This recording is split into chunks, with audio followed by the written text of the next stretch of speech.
এগুলো কেমন লাগে একটু দেখি তো। ইয়েস, এগুলো ভালো। আমাকে ওই দোকান কি খালি হয়ে গেছে পুরাটা?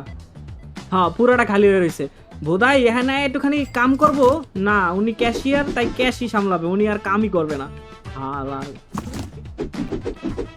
এলো এই রকমের ফাঁকিবাজ হলে তো চলবে না। তুমি ক্যাশিয়ার, খালি ক্যাশই সামলাবা, একটুখানি বলগুলো উড়াইয়া রাখবা, হেঁটে পারবা না, এটা কোনো কথা? এখন বুঝতেছি বিজনেসম্যানরা যে স্টক ক্লিয়ারেন্স অফারগুলো দেয়, কেন দেয়? টাকা আটকায় জায়গা, পরে মানে দুই দিকে আটকায় জায়গা, ব্লক হয়ে জায়গা, এই লেগে স্টক ক্লিয়ারেন্স অফার দেয়। এই যে আমার এই শোরুম খালি, আমার কাছে টাকা শেষ হয়ে গেছে গা। দেখছো এই কাপড়গুলো মুড়ির মতো চলে, তো লাইসেন্সের উপকারিতা আছে বা উপকারিতা আছে। তো এই দোকানের লেগে একটা লাইসেন্স কিনতে হবো, তাইলে ভালো প্রোডাক্ট আসবে, তার মানে নতুন কাস্টমার আসবে আমাদের এখানে। এটা অর্ডার দিয়ে দিছি। আমার পোলাটা কই? ওই রুমের ভিতরে যায় খালি ঘুমায়। যা কাম কর, এগুলা ভিতরে ঢুকায় সাজা যা। আমি খালি আমার এই দোকানটা দেখি, এই দোকানটার কি অবস্থা। এই দোকানের লেগে রিস্টক দরকার, কিন্তু আপাতত আমি সামলাই। কিন্তু ওরে $2500 দেখে কিনবো ভাই, আমার কাছে টেয়াই নেই। এখন $3000 হইলে এটার লেগে লাইসেন্স কিনবো। তারপর এই জায়গায় হকি স্টিক, ব্যাট, যত কিছু আছে সব ঢুকাম এটার মধ্যে। তাড়াতাড়ি বিল করো, বিল করো, টাকা লাগবে, টাকা লাগবে। এই তো সাবাস, আমার কাছে $4000, $5000 হয়ে গেছে গা। এখন আমরা এটার লেগে লাইসেন্স কিনবো, চলো।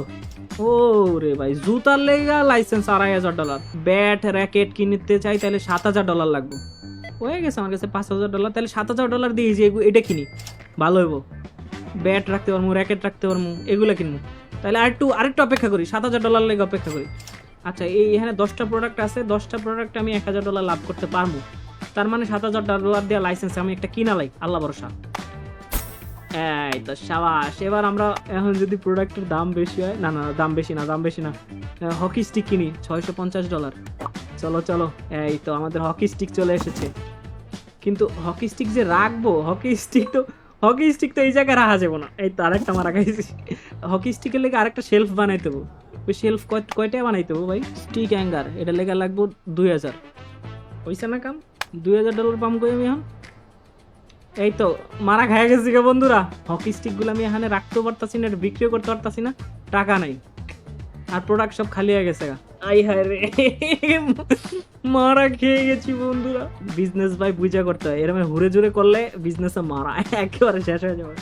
আচ্ছা, এই প্রোডাক্টগুলো নেই, এগুলো বেচা হইলে তাইলে $2000 হইলে তারপর আমরা আস্তে আস্তে কিনবো। এই দোকানে মাল নাই, কোনো মালই নাই। এই দোকানে কোনো মালই নাই, এটার পিছনে তাড়াতাড়ি রিস্টক কর, মানুষ অনেকগুলো করে নিতেছে, তাড়াতাড়ি রিস্টক কর। আরেকটা ল। হয়ে গেছে গা মনে হয়। এই জায়গা থেকে $300 পাবো, $2000 হয়ে যাবো গা। 1 2 3, $2000 হয়ে গেছে গা মনে হয়। এই তো $2000 হয়ে গেছে গা। তাড়াতাড়ি গিয়ে কিনতে হবে, এটার লেগে একটা শেলফ বানাইতে হবে। এই তো এই শেলফটা বানাইতে হবে, চলো। এই সাবাস, শেলফটা কই? এই শেলফটা রাখবো এই জায়গায়, এই জায়গায়। এবার হচ্ছে আমরা ব্যাটগুলা দিয়ে দেবো। এই যে হকি স্টিকের ব্যাট, এটা তো তোমাদের প্রিয় জিনিস, দুমায় কিনবা আর বাইরে আবার সবাই। এটা আমাকে কেনা প্রাইস হলো 130, বেচমো হইতেছে $250। এটা লাগে অনেক কষ্ট করছি, $250 বেচবো। চলো কিনেন হকি স্টিক, জামাইরে দুমায় বাড়িতে পারবেন। কিনেন। সাবাস। টেনিস র্যাকেটও আছে, টেনিস র্যাকেটও এখানে বিক্রি করবো আমরা। এই হচ্ছে টেনিস র্যাকেট। এই তো জুতাও দিয়ে দিলাম। আর আমাদের এই পাশে ক্লদিং স্টোর কি অবস্থা? ক্লদিং স্টোরে অনেকগুলা প্রোডাক্ট অর্ডার দেওয়া লাগবে, টাকা নাই। ভাই রে, বিজনেস করা ভাই সেই প্যারা ভাই, সেই প্যারা। এখানে কিছু কম দামি গেঞ্জি দিয়া ভরায় রাখি, যাতে দোকানটা বড় লাগে, খালি দেখাইলে কেউ যে ফকিন্নি মালিক। এখানে অনেকগুলা কম দামি গেঞ্জি অর্ডার দিছি, ওখানে বয় রিস্টক করুক আর দোকানটা বড় লাগুক। তো কেমন লাগতেছে আমাদের সিরিজটা? আমার কাছে সেই লাগতেছে, তোমাদের কাছে কেমন লাগতেছে জানাবা। এটার যদি নেক্সট এপিসোড চাও, দুমায় লাইক করো, কমেন্টস করো, শেয়ার করো। নেক্সট এপিসোডে আমাদের আরো অনেকগুলো দোকান আছে, ওগুলো খুলমু। এই দুইটা লই তোমার মাথা গরম হয়ে গেছে।